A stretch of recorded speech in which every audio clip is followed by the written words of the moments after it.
지난주 했던 내용에 약간 리마인드 먼저 하고 들어가자면, 시간에 따라서 우주 온도가 저렇게 일방적으로 계속 식는 방향으로만 진행이 돼야 되는데, 식을 때 이제 3분 당시의 온도가 몇억 켈빈이었다, 38만 년 당시 온도가 얼마였다를 기억을 하고 있어야 될 거예요. 아니면 모든 학교에서 물어보거든요. 3분의 1 때 10억 켈빈이고 38만 년일 때 3000 켈빈으로 굉장히 좀 급격하게 식었다고 얘기가 알려져 있고, 이제 타임라인이 쭉 오른쪽으로 밀어 나가다 보면 현재 시점에 도달을 하게 될 건데, 현재 시점의 온도는 약 3켈빈 정도 됩니다. 그래서 우주가 굉장히 온도가 낮은 상태다, 무지하게 차가운 공간이기 때문에 간혹 가다가 SF 영화 같은 데서 우주인이 맨몸으로 우주 공간에 딱 노출이 되게 되면은, 물론 숨 못 쉬어서 죽는 것도 있겠지만 굉장히 그냥 급속 냉동이 되어서 그냥 그대로 얼어서 사망해버리는 씬이 몇 개가 나오거든요. 그게 이제 굉장히 현실에 부합하게 잘 만든 씬이라고 보실 수가 있겠고요. 뭐 중요한 건 지금 그게 아니라, 이제 사건 그래서 두 개를 기억을 해야 되는데, 첫 번째 시점에 벌어진 사건이 뭐냐면, 양성자 두 개랑 중성자 두 개가 뭉쳐져서 헬륨 원자의 핵을 그림으로 표현하면 대략 이렇게 생긴 입자를 구성을 하게 되었다라는 게 3분에서의 사건이어야 되고요. 두 번째 시점에 이제 가능해진 사건이 뭔지를 좀 이해하는 게 중요한데, 38만 년일 때가 딱 3000 켈빈이라는 온도가 무슨 의미를 가지고 있는 온도냐면,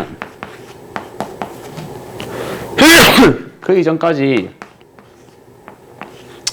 이렇게 지금 헬륨 원자핵을 지금 그리고 있고 수소 원자핵을 별도로 그리고 있는데, 얘네가 서로 간에 이제 전자를 붙잡지 못하고, 이 당시에는 전자들이 원체 우주 공간 자체의 온도가 높은 시점이다 보니까 그냥 막 지들끼리 멋대로 지들 쪼대로 돌아다닐 수 있는 상태였었거든요.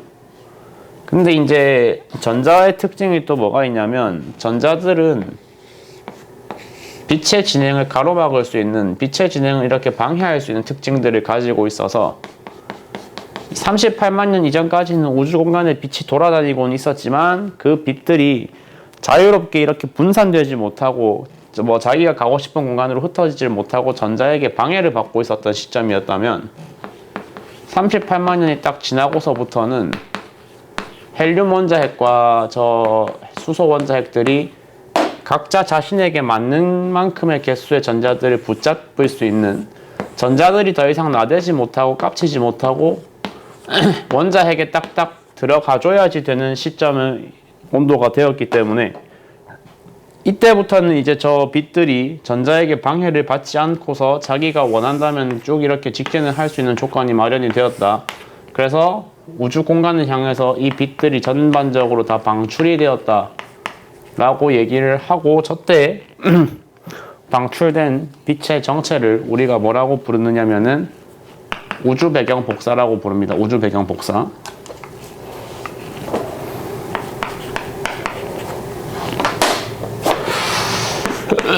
필기하실 필요는 딱히 없을 것 같고, 왜냐하면 다 거기 교재에 나오고 있을 내용들을 한번 다 카세트 테이프처럼 반복을 하고 있는 거기 때문에, 현장에서도 말씀드렸다시피 외워야 돼요. 일단은 과목의 성격 자체가, 앞단원은 제가 어떻게 의미부여를 해보려고 해도 진짜 이건 암기 과목에 그거를 벗어나질 못하기 때문에, 일단 외울 것은 외워 놓는다라는 마인드로 먼저 접근을 좀 해주시면 감사드리겠습니다. 여기까지는 그래서 외웠어요. 여기까지는 외웠다 치고, 근데 이제 그래도 마냥 그렇게 이거 외워야 돼 저거 외워야 돼 그런 재미없는 소리만 할 수는 없잖아. 나름대로 이게 과목이 과학이다 보니까 그래도 조금 한 발 더 딥하게 들어갔을 때 이제 그 배경 복사라고 하는 게 뭔지를 이해할 수 있는 절차, 이해하기 위한 절차로서 뭐를 한번 다루어 볼 거냐면, 빛이라고 하는 되게 중요한 물질의 현상에 대해서 한번 우리가 간략하게, 뭐 지망하시게 될 전공이 문과 계열인지 이과 계열인지는 모르겠지만 그래도 적어도 과학을 어쨌거나 하기는 해야 되는 이런 처지가 되셨다고 하면은 어쩔 수가 없습니다. 빛에 대해서 알아야 됩니다. 빛에 대해서. 일단 기본적으로 빛은 써놓았다시피 파동입니다. 파동의 성격을 굉장히 강하게 띠고 있는 현상을 우리가 빛이라고 하고, 지금 말하는 건 어차피 책에 안 나올 거니까 한번 쓰셔야 돼요. 빛은 파동이라고 합니다. 정확하게 말하면 파동의 일종인데, 파동이기 때문에 이렇게 일정한 시간 간격을 가지고서 곡선 형태의 일정한 형태와 패턴이 계속해서 시간이 반복될 때마다 계속해서 똑같이 도장 찍듯이 나오는 패턴을 파동이라고 하죠. 엄밀한 표현을 안 하려고 돌려서 말하려다 보니까 적당한 단어가 생각이 안 나는데 저렇게 이제 똑같은 패턴이 끝없이 반복되는 파동의 모양이 나와 있을 때 이 하나의 시작점에서부터 끝 지점까지 반번 그릴 수 있는 저 한 번의 패턴을 뭐라고 정의를 하냐면 파동에서는 파장이라고 정의를 해요. 파장. 쉽게 표현을 하면은 저 패턴의 가로 한 단위 길이라고 생각하시면 되는 값입니다. 파장이라는 거는. 그래서 나름대로 이제 과학 과목이 어쨌거나 다른 쓰고 있기 때문에 우리가 어떤 용어가 나오면 그 용어를 실제 전문 영역에서는 뭐라고 부르는지 이 정도는 알고 있어야 되거든요. 기호로 이렇게 사람 인자 마치 뒤집어 놓은 모양으로 쓰고 사람 인자 뒤집어 놓은 모양을 읽을 때 람다라고 앞으로 되게 자주 읽을 겁니다. 람다.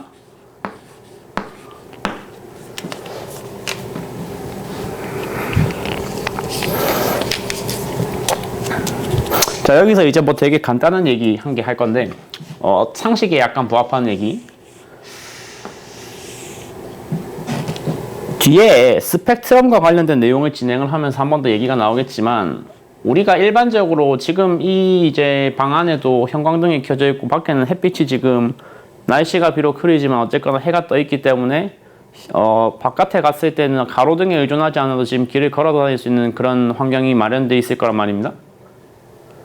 그렇게 이제 우리가 인간의 눈으로 일반적으로 인식할 수 있는 빛을 보통 가시광선이라고 부르거든요. 가시광선. 격식 있게 표현하면 가시광선이고 조금 이제 일상적으로 와닿게 특히 고등학생들한테 와닿게 표현하자면 무지개거든요. 결국 무지개, 레인보우. 상식선에서 판단하십시다. 무지개라는 거는 결국 끝과 끝색이 뭐죠? 내가 인간의 안구로 인식할 수 있는 색깔은 여기와 여기의 색, 끝과 끝의 색이 각각 무슨 색이랑 무슨 색이죠? 무슨 색이죠? 빨간색이죠. 빨간색이랑 보라색이죠. 를 빨보 저렇게 이제 안 부르고 조금 이제 격식을 가진 용어로 부르자면 자주색이라고 앞으로 자주 부를 것이고 그러면 빨간색은 한자어를 집어넣어서 부르면 적색이겠지. 적색.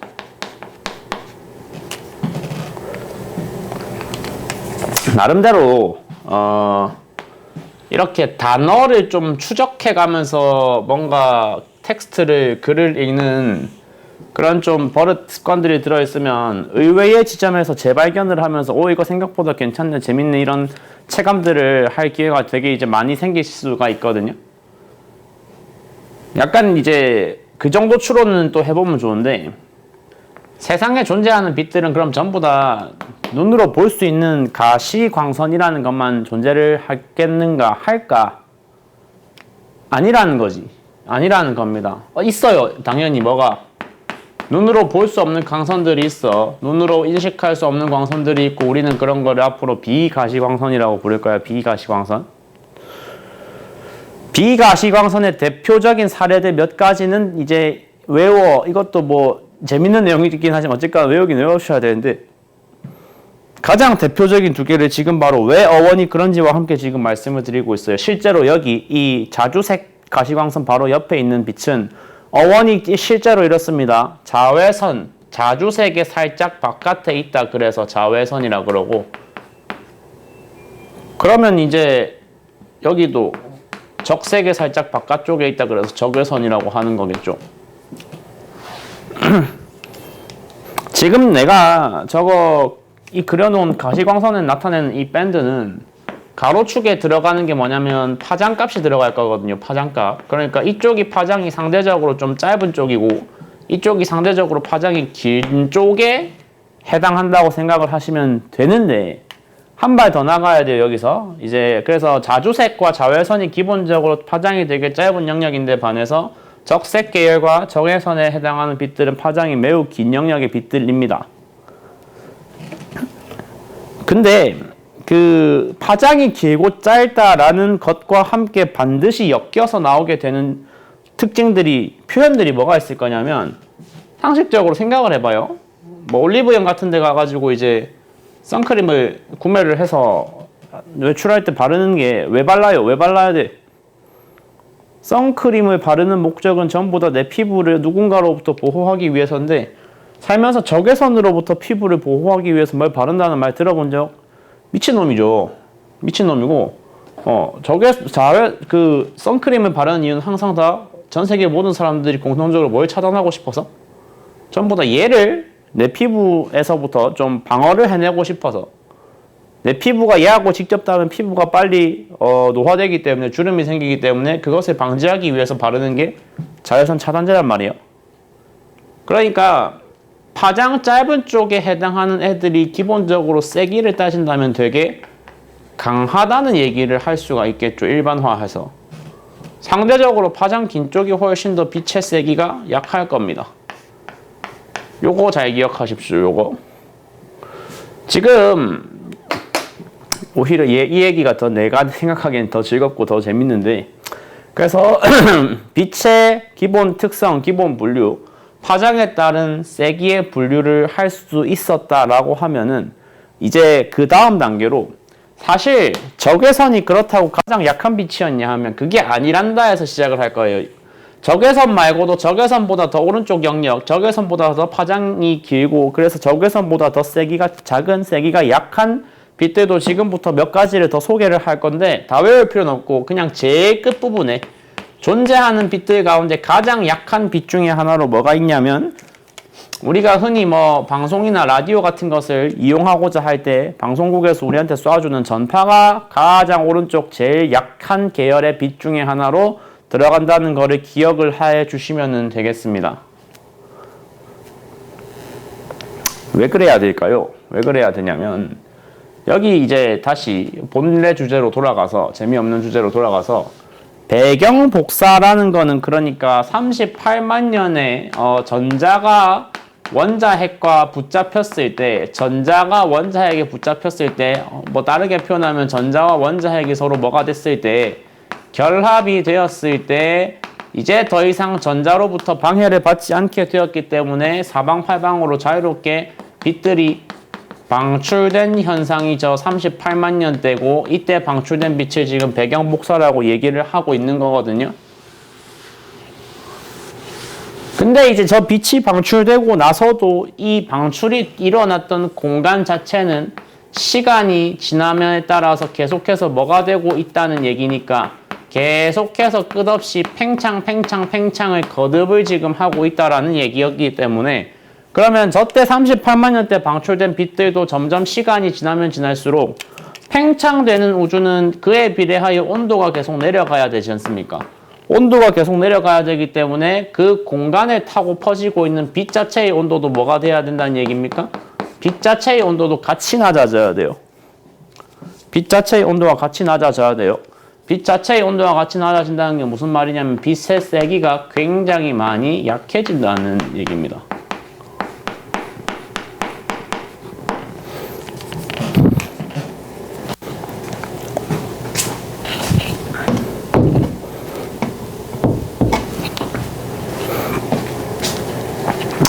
그러니까 방출됐을 당시에는 어느 정도 좀 세기가 강했다고 해도 그때 빛들이 실제로 자외선 정도의 세기였다고 알려져 있는데 그때 방출됐던 빛들이 시간 지나면서 계속 어느 방향으로 변화해야 된다? 계속 약해지는으로 가다가 결론적으로 현재 우주 배경 복사는 그래서 전부 다 무엇의 형태로 관찰이 되고 있다? 현재 우주 배경 복사는 전부 다 저 전파의 형태로 관찰이 되고 있다라는 사실을 이제 기억을 해 주시면 될 것 같습니다. 지워볼게요.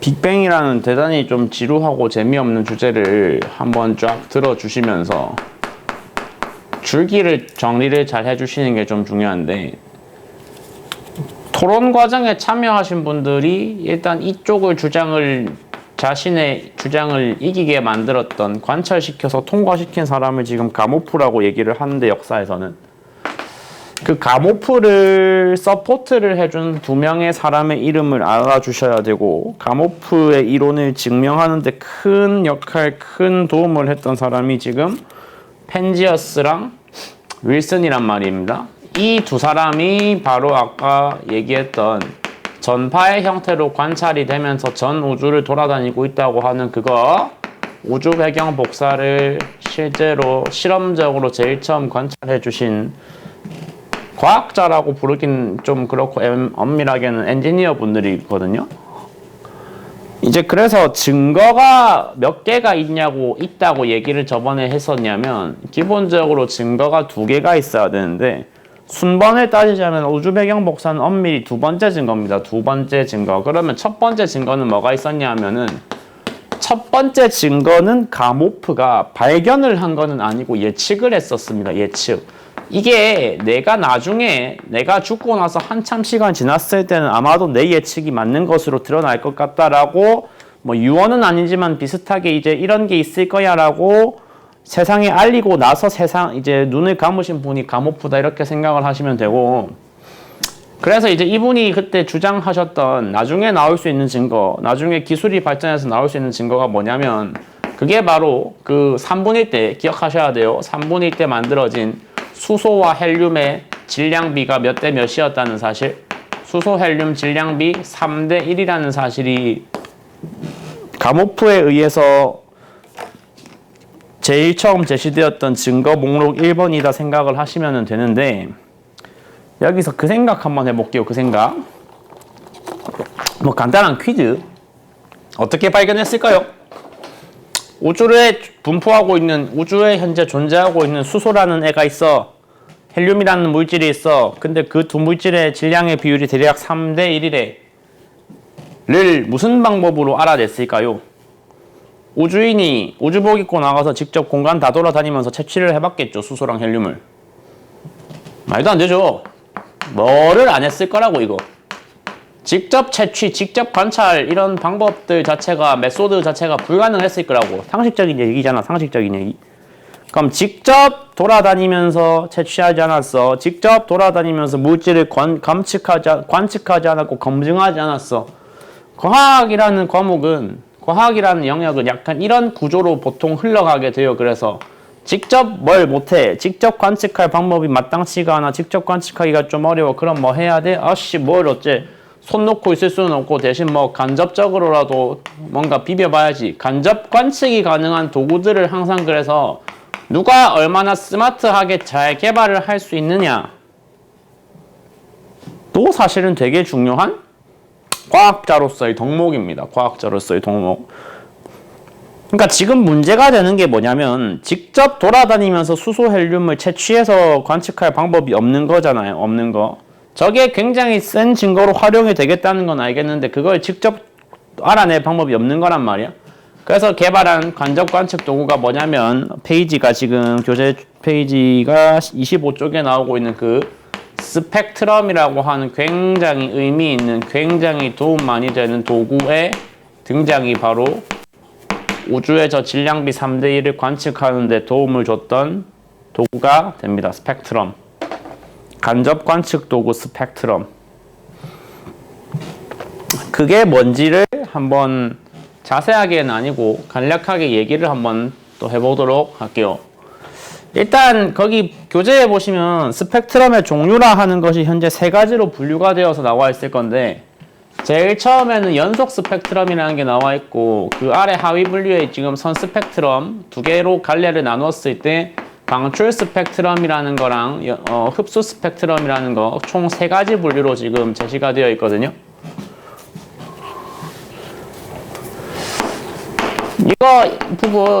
이 부분 좀 엄밀하게 들으려고 하면 되게 재미없으니까, 뭐 사실 다른 데랑 다 비슷하고 마찬가지 얘기긴 한데, 그냥 규칙 배운다 생각하시고 가볍게 들으세요. 가볍게. 연속 스펙트럼이라는 게 아까 말한 그겁니다. 쉽게 표현하면 뭐 무지개. 다만 무지개를 훨씬 더 색깔을 세분화해 놓은 것 뿐입니다. 엄청나게 잘게 쪼개서 마치 봤을 때 그라데이션의 색띠 모양으로 만들어 놓은, 봤을 때 굉장히 좀 고급지게 생긴 예쁘게 생긴 그런 밴드라고 생각을 하시면 되는데, 연속 스펙트럼은 무지개다. 연속 스펙트럼은 무지개인데 끝과 끝 사이, 그러니까 결국 자주색, 적색 이렇게 나누어질 거라는 얘기겠죠. 끝입니다. 연속 스펙트럼 그게 끝이에요. 무지개 끝인데, 근데 그러면 관측 도구로서 의미가 있냐? 없어. 수소와 헬륨의 질량비 3대 1이라는 걸 알고 싶은 게 지금 나의 목적인데, 얘 두 개의 질량비를 알려줄 수 있는 근거는 다 어디서 나오게 되었냐면은 저 선 스펙트럼에서부터 이제 나오게 되었다는 겁니다. 그림 잘 보세요. 방출 스펙트럼이라는 거랑 흡수 스펙트럼이라는 거는 둘 다 이제 카테고리는 공통적으로 선 스펙트럼으로 묶여있기 때문에 밴드 위에 반드시 선이 관찰이 돼야 돼요. 선이 보여야 돼요. 내 눈에 반드시 선이 띄어야 되는데, 그 띄고 있는 선의 형태가 흡수 스펙트럼 그리기가 훨씬 어려운데, 실제 노란색이라는 게 아니라 지금 컬러를 지금 입히고 있습니다. 이렇게 전반적으로 배경의 백그라운드에 저렇게 컬러가 다 들어가 있을 때, 백그라운드에 색깔이 다 입혀져 있을 때 군데군데 시커멓게 색깔이 몇 가지가 빠져 있는 형태의 스펙트럼을 흡수 스펙트럼이라고 하고, 방출 스펙트럼은 반대로 특정 위치에 거의 대부분의 배경이 시커먼 색깔인데 특정 위치에만 이렇게 색깔 있는 컬러 선들이 들어가 있는, 지우개로 주면 되구나. 들어가 있는 배경과 선의 컬러 배치가 서로 저렇게 상이하게 되어 있는 스펙트럼 관계들을, 방출 스펙트럼 하나를 반대쪽을 흡수 스펙트럼이라고 불러요. 여기서 선의 이제 형태가 방출선이냐 흡수선이냐와 무관하게 일단 이 선의 위치가 나한테 가르쳐주는 정보가 너무 중요한데, 선의 위치, 특정 자리에 특정 개수의 선들이 이렇게 빠져있다라는 정보가 나한테 가르쳐주는 바가 뭐냐면, 그 관찰하는 대상을 구성하고 있는, 이루고 있는 원소들의 종류에 대해서 나에게 알려주는 지표가 스펙트럼 상에서 빠져있는 혹은 들어가 있는 선의 위치입니다. 그러니까 위치를 통해서 내가 관찰하고자 하는 무언가의 원소의 종류를 알 수 있다고 하면은, 그 대상이 우주가 됐어. 일반 우주 공간이 됐다 그러면 알 수 있는 종류가 수소 아니면 헬륨을 알 수가 있게 된다. 전반적으로 이제 다 전 우주의 스펙트럼들을 모아서 관찰을 해보니까 거의 대부분의 경우에 수소선이랑 헬륨선은 다 들어있더라. 그러면은 거의 대부분의 공간에 공통적으로 수소, 헬륨은 낑겨 있는 거네. 판단을 할 수가 있는 자료가 근거가 된다는 거겠죠. 근데 굉장히 또 과학자들이 저 도구를 활용하는 방법이 스마트했던 게, 지금 종류만 알아내서 되는 게 아니잖아. 수소랑 헬륨이 많았나? 라는 것만 알아내서 되는 게 아니라, 그러면 그 수소와 그 헬륨 사이에 구성하고 있는 질량의 비율은 구체적으로 몇 대 몇인데 관한 정보까지 나와야 되는 거란 말이죠. 그 두 번째 정보를 알아낼 수 있는 자료가 저 그림상에서는 뭐로 보통 제시가 되냐면 굵기로 제시가 됩니다. 굵기 혹은 선폭. 유식하게 표현하면 선의 폭, 선의 가로 길이. 그러니까 내가 저 스펙트럼 상에서 현재 관찰 가능한 원소 종류들이 수소라는 게 있어, 헬륨이라는 게 있어. 이것까지는 알겠어. 근데 그 수소랑 헬륨의 굵기, 저 선의 가로 폭을 대략 비교를 해봤더니 그들 사이의 질량비가 얼마 정도 나오면 되겠다 싶은 굵기야. 질량비가 한 3대 1 정도 나오면 적당하게 생긴 굵기다. 그러면 판단을 뭐라고 합니다? 우주 대부분은 수소, 헬륨으로 이루어져 있는데 그 수소와 헬륨이 구성하고 있는 질량의 비율이 대략 3대 1쯤 된다라는 결론을 사람이 직접 우주 공간에 돌아다니지 않고도 스마트하게 방구석에 앉아서도 관측을 통해서, 추론을 통해서 알아낼 수 있었다라는 거죠. 그래서 그 3대 1이라는 비율이 대략 어떻게 나오게 되냐면, 원그래프 보이실 건데 우주를 구성하고 있는 구성원소 간의 저 질량의 비율을 구성원소 사이의 어떤 구성비죠. 구성비를 원그래프로 표현을 하면 수소가 대략 퍼센테이지로 따졌을 때 74쯤 되고 헬륨이 대략 퍼센테이지로 따졌을 때 24쯤 된다. 그래서 약 3대 1이라고 관측을 했던 예측을 했었던 그 가모프의 예측에 그럭저럭 어느 정도 부합을 하게 됐다라는 것이 가모프의 예측이었고 이게 시간 지나서 팩트로 밝혀졌기 때문에 빅뱅의 증거로서 인정을 받게 되었다는 겁니다.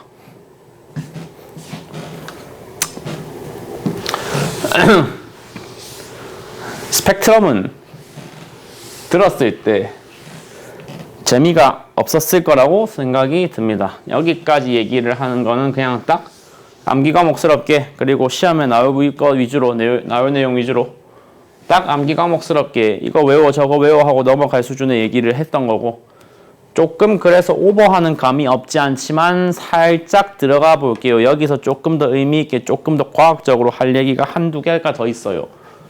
지금 이제 이게 1월 10일 결석하신 분들을 위해서 찍고 있는 영상인데 그때 그러면 지구과학은 이쪽 나가고 있었고 화학에서는 원자 구조를 나갔다고 들었거든요. 원자 구조를 나갔는데 거기서 분명히 그러면 배웠을 게 뭐가 있냐면 영상 보는 순서를 그래서 걔를 먼저 봐주셔야 되는데 사실 뭐 괜찮습니다. 안 봤을 것을 가정하고 그냥 여기서 간략하게 설명할게요. 원자 구조라는 거는 종류불문하고 일단 전부 다 센터에 원자 핵이 박혀 있어야 돼요. 양성자 개수, 중성자 개수가 각각 다르게 들어가 있긴 할 건데 일단 기본적으로 센터에 원자 핵은 있는 거야. 센터에 원자 핵이 있고 그 위에 전자 껍질이라는 게 있어요. 전자의 궤도라는 게 있어요. 전자의 궤도. 이게 뭐냐면 원자 핵 주위를 지금 전자가 둘러싸야 되는데 전자가 그 주위를 빙빙 돌고 있는 구조가 우리 세상에서 우리가 지금 살고 있는 세계관에서 인정하고 있는 원자의 구조, 원자의 모델인데 저 전자가 위치할 수 있는 껍질이 위치할 수 있는 궤도가 이론상으로는 아래에서부터 이렇게 자연수 넘버를 매겼을 때 이론상으로는 무한대까지 가능합니다. 이론상으로는 이론상으로는 어디까지 가능하시다고요? 이론상으로는 무한대까지 가능합니다. 그런데 이론상 무한대까지 가능한데 일단 가장 에너지의 상태가 전자의 상태가 안정적으로 유지되는 장소가 어디냐 하고 하면 그게 가장 낮은 층인 1번이거든요. 1번 껍질이거든요. 그러니까 화학에서 혹은 물리에서 이 안정적이라는 건 무슨 상태냐면 기본적으로 본인이 그 입자가 가지고 있는 에너지가 조금 낮게 책정이 되어 있다. 에너지가 그다지 많지가 않다. 활력이 없다. 나댈 수가 없는 상태다라고 보통 얘기가 되는 게 표현이 되는 게 안정적이다의 뜻이어야 돼요. 전자가 1번 껍질에 딱 들어가 있는 거는 에너지를 가장 지금 적게 가지고 있는 상태에 해당을 하셔야 된다고. 나 지금 무슨 얘기하고 있는 거냐면 스펙트럼은 뭐 어차피 연속 스펙트럼은 아무런 그다지 특징이 없어. 그냥 백색광을 그대로 프리즘에 쏴주면 쪼개지는 띠가 프리즘 연속 스펙트럼인데 선 스펙트럼이 나오기 위해서는 선 스펙트럼 관찰을 위해서는 내가 뭔가 특정한 방법들을 얻고 싶은 스펙트럼의 종류에 따라서 좀 다르게 가해줘야 되는데 그 방법이 왜 각각 이렇게 설정되는지 세팅되는지에 관한 설명을 뭐 조금 자세하게 하고 있어요. 이런 겁니다. 만약에 그러면 내가 보유하고 있는 원자가 원래 상태가 원래 그림이 이랬다고 지금 가정을 해볼게요. 저 상태에서 좀 고온의 광원에서 뜨거운 빛을 만들었어. 내가 뜨거운 빛을 만들어 가지고 그 빛을 일로 대차게 쏴줬다고 가정을 해볼게요. 쏴줬어. 빛을 쐈다고. 빛을 쐈어. 빛을 쐈는데 앞에 저기 우주 배경 복사 설명할 때도 들으셨지만 이렇게 들어온 이렇게 빛이 접근을 했을 때 이 빛이라는 놈하고 누구하고는 저기죠. 전자라는 놈하고는 서로 뭘 할 수 있죠? 좀 그림을 와닿게 그릴게. 지금 안정적으로 자기 1번 껍질에 딱 걸쳐져 있는 저 전자한테 누가 확 들어갔다. 라이트라고 하는 것이 제법 뜨겁고 제법 강한 라이트가 빛이 확 들어갔다. 근데 전자의 특징은 뭐가 있었다? 빛을 막아 세울 수 있고 빛을 가로막을 수 있고 빛을 방해할 수 있어. 빛의 진행을. 넌 고온이야. 넌 뜨거운데 난 지금 굉장히 에너지 레벨이 낮은 안정적인 상태고 근데 나는 너를 방해할 수 있어. 조금 표현을 바꿔볼게. 너의 에너지를 내가 흡수할 수 있어. 뺏을 수 있어. 지금 자연스럽게 단어 나왔어요. 흡수 스펙트럼이 발생하는 과정에 대한 대략적인 도식이 실제로 이렇습니다. 가장 안정적인 상태의 원자가 있어. 원소가 가장 안정적이고 가장 에너지가 낮은 상태로 있어. 그 원자에 포함이 되어 있는 전자가 누구로부터 뭘 흡수했을 때 자기에게 닿은 고온의 광원에서부터 에너지 흡수를 했을 때 에너지 없는 상태였던 놈이 바깥에서 공급된 에너지를 흡수했대. 뭔 상황이야 그러면? 이제 힘이 생겼지. 기운이 돌아왔죠? 원래는 에너지가 낮았기 때문에 나대지 못하고 바닥에 탁 엎드려 있었어야 됐는데 외부에서 이렇게 들어온 에너지를 내가 내 걸로 만들었기 때문에 이제는 뭐 할 수 있다? 나댈 수 있는 상태가 됐어. 나댈 수 있는 상태가 됐어. 나댄다는 건 무슨 소리야? 1번 껍질에 있을 때가 안정적인 상태, 낱나대는 상태였으면 그거 기준으로 위쪽으로 점프를 할 수 있다는 소리예요. 점프. 전자가 점프를 할 수 있어요. 점프를. 궤도를 갖다가. 원래 안 나대고 1번 껍질에 낑겨 있었어야 되는 놈이 2번 껍질을 향해서 위로 올라갈 수가 있어. 외부에서 에너지 공급을 받으면. 저런 현상을, 저는 기똥찬 기가 막힌 현상을 전문용어로 뭐라 그러냐면 전자의 전이라고 표현을 합니다. 전자의 전이. 지금 뭐 사례로 들어드린 거는 1번에서 2번으로 가는 가장 간단한 사례를 들려드렸지만 실제로는 저것보다 훨씬 더 다양한 궤도 이동이 가능하고 궤도의 전이가 가능해요. 자, 그러면 정리해 볼게요. 흡수 스펙트럼이 만들어지는 원리에 대해서 지금 설명을 하고 있는데 이렇게 고온 광원에서 이 원자를 향해서 혹은 전자를 향해서 쏘아진 빛은 모든 에너지를 다 흡수하는 건 불가능할 거란 말입니다. 저 조그만 입자가. 그러니까 저 조그만한 입자가 기껏해야 할 수 있는 건 뭐냐면 나한테 필요한, 내가 다른 궤도로 전이하기 위해서 필요한 분량만큼의 에너지를 누구한테서 뜯어올 거라고? 너한테서 뜯어오는 거. 그게 내가 할 수 있는 전부야. 뭔 소리냐면 전체 얘가 가지고 온 빛의 에너지가 원래 총량이 100이었으면 이쪽에서 가지고 가는 게 기껏해야 1 정도 가지고 간다고. 1. 그러면 100 중에 1밖에 안 뺏었어. 100 중에 1밖에 안 뺏었으면 몇이 남았어? 그걸 지문이라고 하냐? 99가 나왔지. 그럼 그 99 남은 건 어떻게 돼야 된다는 거야? 그 99만큼 남은 애들은 뒤에 나가서 사람 눈에 보여야 된다는 거야. 그때 사람 눈에 보이는 밴드가 그럼 이제 이해가 돼. 그게 뭐겠어? 그게 배경에 있는 애들은, 배경에 남은 컬러들은 흡수된 일이 아닌 남아서 뒤로 빠진 99에 해당하는 아이들인 거고 그 남은 99에서 빠진 일들은 이렇게 군데군데가 비어져 있는 흑색의 선으로 내 눈에 띄게 된다가 뭐의 발생 원리? 흡수 스펙트럼의 발생 원리가 돼야 돼. 뭐를 통해서 가장 안정적인 상태였던 전자를 들어 올리는 전이 과정을 일으킴으로써 고온 광원의 빛들이 일부 이렇게 빠진 흔적으로 내 눈에 관찰이 되게 되어야 한다가 뭐를 발생시키는 원리? 흡수 스펙트럼을 발생시키는 원리가 돼야 한다는 겁니다. 조금 이제 그래서 사실 과하다고 얘기한 게 뭐냐면 지금은 약간 물리적인 내용이 들어갔거든요. 물리학의 내용이 들어갔어요. 근데 이제 너무 그래서 아무리 암기 과목의 성격이 강하다고 해도 너무 원리 이해 없이 외우면 돼요. 학교 시험에서 이런 거 물어봐요 식으로만 하면은 들으시는 분들도 재미없고 말하는 내가 결정적으로 재미가 없어서 조금 그래서 근거 설명, 원리에 대한 이해가 가능한 부분까지 한번 건드려 봤습니다.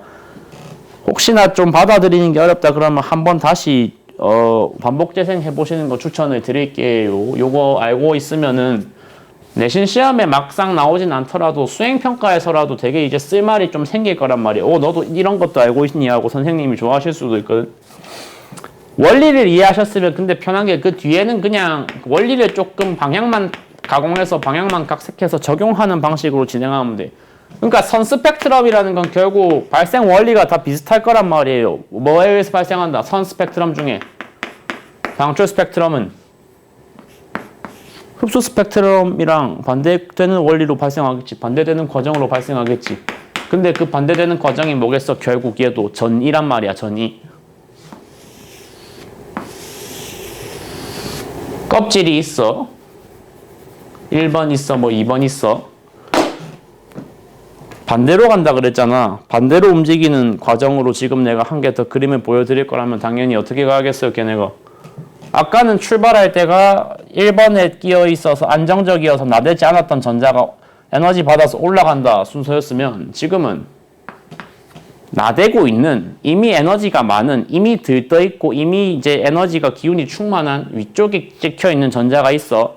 저 전자가 뭐 하는 과정에 전이가 일어나면 되겠어. 아 하고 나 에너지 뭐 했어? 나 에너지 다 잃어버렸어. 나 에너지 내가 원래 갖고 있던 많았던 에너지, 풍부했던 에너지, 넘치는 기운을 주변에 다 나눠줬어. 내가 갖고 있던 에너지 주변으로 뭐 했어? 방출했어. 방출하는 과정에서 만약에 주변에 사람 눈가리가 있었다면 그 사람 눈가리가 봤을 때 저런 식으로 전자가 밑으로 전이하면서 방출했던 빛은 이 사람 눈에 멀어 보이게 된다. 중간중간에 대부분 흑색인데 제가 방출한 에너지가 눈에 띄게 되는 방출 스펙트럼으로 눈에 띄게 된다. 그것이 무엇과 무엇의 원리다? 흡수 스펙트럼이라는 것과 방출 스펙트럼이라는 것이 발생하는 기본 원리고, 이 원리를 이용해서 스마트한 전문학자들은 우주를 구성하는 물질 간의 질량의 비율을 알아냈다. 재밌죠? 나한테는 여기까지 들어놔야지 그래도 너무 기계적인 암기를 안 할 수 있게 되는 게, 이제 통합과학 수준에서 물어보는 거는 흡수 스펙트럼이라는 걸 그래서 만들어낼 수 있는 구체적인 장치가 뭐냐? 방출 스펙트럼이라는 걸 만들어낼 수 있는 구체적인 장치가 뭐냐? 이런 거를 물어보게 될 건데, 어느 정도 저 전자전이라고 하는 원리에 관해서 알고는 계셔야지 저온기체관이라는 단어와 기체방정관이라는 단어를 들었을 때 왜 저온기체관이 흡수 스펙트럼과 매칭되어야 하는지, 왜 기체방정관이 방출 스펙트럼에 매칭이 되어야 하는지 그거 정도는 좀 아실 수가 있게 된다는 거죠. 알았어요? 그리고 하나 더, 연속 스펙트럼은 지금은 거의 찾아볼 수 없는 백열등이라고 불리는 약간 구식 시스템, 구식 방식의 구식 형태의 전자에서부터 얻을 수 있는 결과물이다까지 이해해 주시면 됩니다. 뭐 이 뒤에 영상도 개념 설명 내용이 더 들어가 있을 거긴 한데 끊고 풀거나 아니면 다 보고 한 번에 한 큐에 다 풀어도 어떻게 해도 괜찮은데, 일단 공식적으로는 그래서 영상 보고 계신 분들은 31쪽까지, 책 31쪽에 있는 문제들은 다 풀어 주십시오. 지금 풀거나 끝나고 풀어서 과제로 다 해서 오거나 둘 중에 하나는 해보시고, 이어서 내용 설명은 32쪽으로 넘어가도록 하겠습니다. 이제 다른 현장에서 들으셨던 분들은 약간 그것도 했으니까 중간에 문제 푸는 시간도 일부 줬고, 그리고 테스트를 좀 간략하게 약식으로 봤거든요. 약식 테스트 보는 시간까지 합쳐서 아마 영상 길이가 1시간이나 50분 내외로 끝이 나면 될 것 같은데, 딱 현재 구성상 훌륭하게 마무리를 할 수 있는 주제 하나를 건드리고서 영상 오늘은 마쳐보도록 할게요. 나름대로 제가 지구과학이라는 과목을 무시하는 관점에서도 어쨌거나 저 뒤에 칠판에 지금 써놓은 핵융합이라는 단어는 좀 많이 좋아하는 편입니다. 왜 좋아하겠어요? 뭐 물리니까 좋아하지. 물리거든요. 저것도 물리인데, 여기서 또 한 개 좀 재밌는 얘기 하나만 할 건데, 이제 중학교 3학년 때 들었던 지식을 한 개만 리마인드 해보는 시간을 가져보도록 할게요. 중학교 3학년 때 들었던 지식을. 3학년 1학기였습니다. 1학기 야마도 1단원입니다. 물질이 반응을 일으킬 거야. 반응을 일으킬 거고, 난 오늘 그 반응 중에 하나에 관한 설명을 님들한테 좀 자세하게 해보려고 하는 그런 시간을 갖고 있는데, 반응이라는 거는 일어나면 기본적으로 에너지가 변동을 해야 되거든. 에너지가 변동을 해야 돼. 뭔가 반응이 일어나는데 그 주변의 에너지가, 아니 주변의 에너지가 아니고 물질의 에너지가 이렇게 확 올라가는 반응이 존재할 수가 있고, 아니라면 이렇게 원래 높았던 에너지가 확 낮아지는 방향의 정반대의 저런 방향의 에너지 출입이 일어날 수가 있거든. 용어를 그때 뭐를 아마도 학교에서 당시에 3학년 때 시험 치실 때 그래서 배우셨을 거냐면, 흡열 반응이냐 발열 반응이냐 뭐 구분하는, 광합성은 흡열이다, 그리고 철이 부식되는 건 발열이다, 이런 식으로 구분해서 외워서 시험 치는 문제들 분명히 있었을 거죠. 있었을 겁니다. 그쵸? 했었어요. 그때도 그림 나왔을 겁니다. 학교 교과서에는. 요 그림 둘 중에 뭐가 발열이고 뭐가 흡열일까요? 그거는 지금 묻고 싶은 메인 퀘스트, 메인 주제가 아니니까 답은 바로 알려드릴게요. 이게 발열이야. 그리고 오늘은 흡열은 안 볼 거야. 관심 없어. 발열만 볼 거야. 발열의 에너지가 저렇게 내려가는 반응이구나라는 걸 먼저 일단 받아들이실게. 저거는 받아들이실게. 자, 근데 지금 내가 자연스럽게 에너지 변화량이라고 표현을 했거든요. 에너지 변화량. 그래프 잘 보세요. 이 부분 좀 중요합니다. 앞으로 우리는 저 변화량이라고 하는 단어는 수학이나 물리학에서는 사실 뭐 한글 단어를 전부 다 뭐로 표현하는 걸 다 선호를 하냐면 기호로 혹은 영어로 문자로 축약해서 압축적으로 표현하는 걸 되게 선호하지 않습니까? 지금부터 나도 변화량이라는 단어를 저렇게 매번 한글로 다 안 적을 겁니다. 한글로 다 안 적을 거고 전부 다 기호 삼각형으로 축약해서 표현할 거예요. 삼각형 기호로 축약시켜서 표현을 할 거고, 저거 읽을 때 앞으로 발음할 때는 데이터라고 할 거야. 데이터. 뜻은 변화량이라는 뜻이야. 에너지 변화량이니까 그러면 앞으로 나는 에너지 변화량이라는 저 긴달한 6글자 단어를 하나로 그냥 축약해서 이렇게 적을 거라고. 이것도 책에 적으셔야 돼. 델타 E라 적을 거야. 델타 E. 델타 E.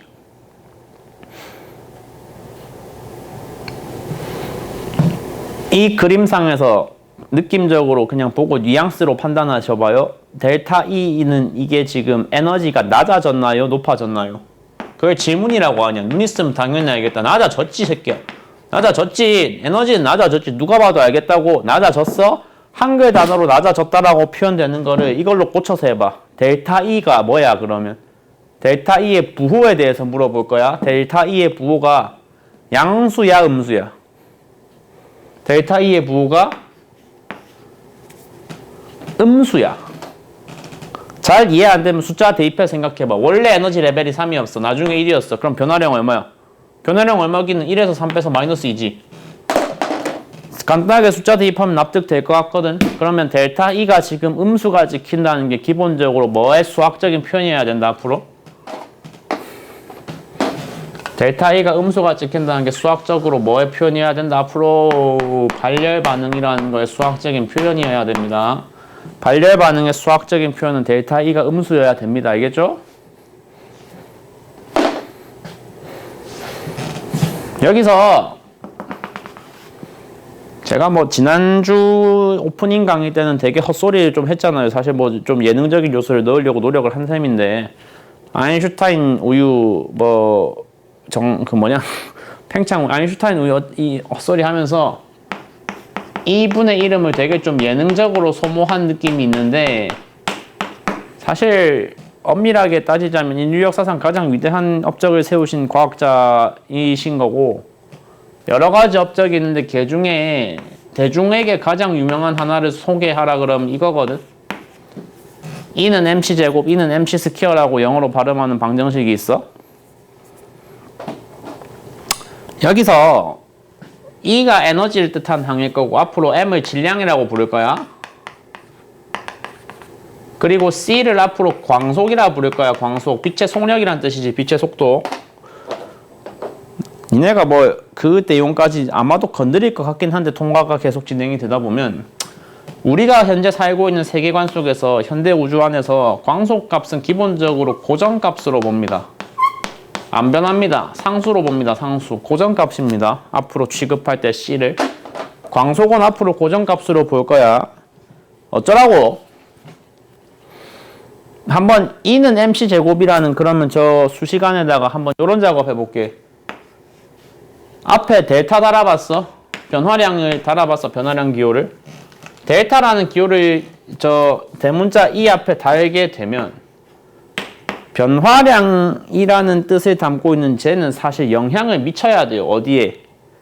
좌변과 우변에 동시에 영향을 미쳐야 돼요. 그러니까 뭐 쉽게 말하면 좌변에 델타 달았으니까 우변에도 델타 달아야 된다. 좌변에 변화량 기호 표시했으니까 우변에도 변화량 기호 표시해야 된다. 이 얘기 한 거야. 약간 근데 들으시는 분들 중에 눈치가 조금 빠르신 분들이라면 전만 무슨 말 하려는지 살짝 알겠다. 아까 제가 위에서 뭐랬냐면 광속이라는 게 있는데 그게 현대 우주에서 현대 물리에서 고정값이랬거든. 고정값. C가 고정값이래. 상수래. C가 바뀌지 않는 값인데 걔가 지금 델타의 영향에 들어가서 뭔 소리야? 델타 영향 받아 안 받아? 안 받는다는 소리예요. 얘는 안 받아요. 누구는 안 받는다? 이미 그 값 자체가 상수로서 확정이 되어 있는 놈은 델타의 영향을 받질 않아요. 누구는 받는데 그러면? 앞에 놈은 상수라는 얘기를 한마디도 지금 안 했으니까 앞에 놈은 받아야 된다는 거지. 그래서 수식이 일단 저렇게 정돈이 돼. 델타 E가 뭐랑 같다? 델타 E는 델타 M 곱하기 C제곱과 같다. 좀 뭐 표현을 바꿔보면 델타 E는 질량 변화량에다가 광속의 제곱을 곱한 것이랑 같다. 모아볼게. 정보들을 정리해볼게. 지금 왼쪽에 써놓은 거 잘 보셔야 돼요. 저 사람이 얘기하기를 현재 에너지 변화량은 델타 E는 부호가 음수가 찍힌답니다. 발열 반응에서는. 그러면 발열이라고 하는 현상이 일어날 때, 발열이라는 반응이 일어날 때 결과가 정리가 되면 어떻게 되는 거냐면 지금 좌변이 음수가 돼요. 좌변이 음수인데 우변에 얘는 제곱이래. 헛수어 이런 이상한 소리 할 게 아니라면 사실 광속은 그리고 분명히 양수값이 뭔가 실제값이 실수가 있는 놈이니까 제곱을 했는데 양수가 아닌 게 나오는 건 불가능하겠지. 0도 아니고 제가 허수도 아니거든. 그리고 그럼 수식을 지금 따져봤을 때 구조를 따져봤을 때 좌변이 음수가 나오는데 우변은 뭐랑 뭐의 곱인데 그 중에 하나가 때려 죽여도 양수래. 아 그러면 논리적으로 이게 어디로 갈 수밖에 없다는 거야? 누구도 무조건 음수다. 델타 M이 질량 변화량이 무조건 음수가 돼야 된다는 거예요. 누구 현상에선 어떤 현상에서는 발열 반응이라는 발열 과정이라는 물리적인 혹은 화학적인 현상에서는 질량 변화량이 델타 M의 부호가 반드시 음수가 나와야 된다는 거예요. 델타 M이. 한마디로 태양이라는 천체는 상식선의 질문인데 지구를 향해서 빛과 열을 계속해서 공급해주고 있으니까 방출시켜주고 있으니까 누가 봐도 얘는 발열을 일으키고 있는 천체 아니겠어요? 발열을 일으키고 있는 주계열성이라고 나중에 배울 건데 발열을 일으키고 있는 별이고 발열 과정 실시간으로 지금도 끝없이 계속하고 있는 천체야. 이 천체는 어떤 원리, 어떤 배경에 근거하여 우리에게 자신의 그 막대한 빛과 열 에너지를 나눠주고 있는 것이다. 어떻게 해서 발열을 일으키고 있는 것이다. 원리를 따져보면 요거 질량 변화량이 음수가 찍히면서 되고 있는 거고 지금부터 이렇게 질량 변화량 델타 M이 음수가 찍힌다는 현상을 격식 있게 뭐라고 표현을 할 거냐면 그 천체가 본인의 보유한 질량을 깎아 먹으면서 소위 질량 결손이라는 걸 일으키면서 주변의 빛과 열을 나눠주고 있다라고 이제는 묘사할 겁니다. 뒤에 단원 이제 이어서 이번 주에 정규 진행하게 될 내용의 가장 중요한 메인 테마가 이거라고 생각을 하시면 돼요. 태양을 비롯한 어떤 천체들은 태양을 비롯한 소위 별이라 부르는 천체들은 죄다 구분 없이 질량 결손에 의해서 주변의 행성들에게 스스로 빛을 열을 발생시킬 수 없는 천체들에게 저렇게 은혜를 베풀고 있다. 저렇게 에너지를 나눠주고 있다. 라는 것이 주계열성이라는 역시 내가 되게 좋아하지 않는 싫어하는 그런 단원의 그래나마 좀 공통적으로 적용할 수 있는 구성 원리가 되겠습니다. 말을 지금 뭐 너무 이쪽에 심취해서 하다 보니까 생각해보니까 핵융합에 대한 얘기를 그래서 안 하고 있었는데 자 모아서 결론 정리해보면 태양이라는 별은 지금도 끊임없이 자기 질량을 소모하면서 우리한테 열과 빛을 나눠주고 있고 발열을 일으키고 있어요.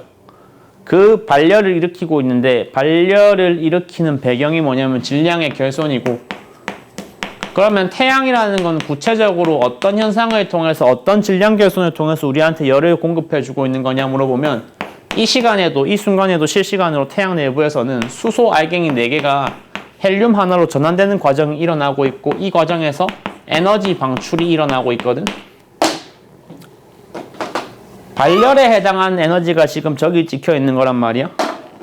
아, 그렇다면 지금 저 앞에 있는 저 사람은 질량이 깎여야지 이 반응이 일어나는 과정에서 질량이 감소해야지 그에 부합하는 만큼 에너지가 나온다고 얘기를 했는데, 그렇다면 화살표의 기준으로 앞과 뒤를 비교해 봤을 때 질량은 지금 어디가 더 크다는 얘기겠어?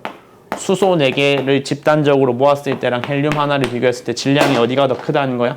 왼쪽이 더 크다는 거야. 수소 4개를 합쳤을 때의 질량이 헬륨 한 알갱이와 비교했을 때 근소하게 더 커요.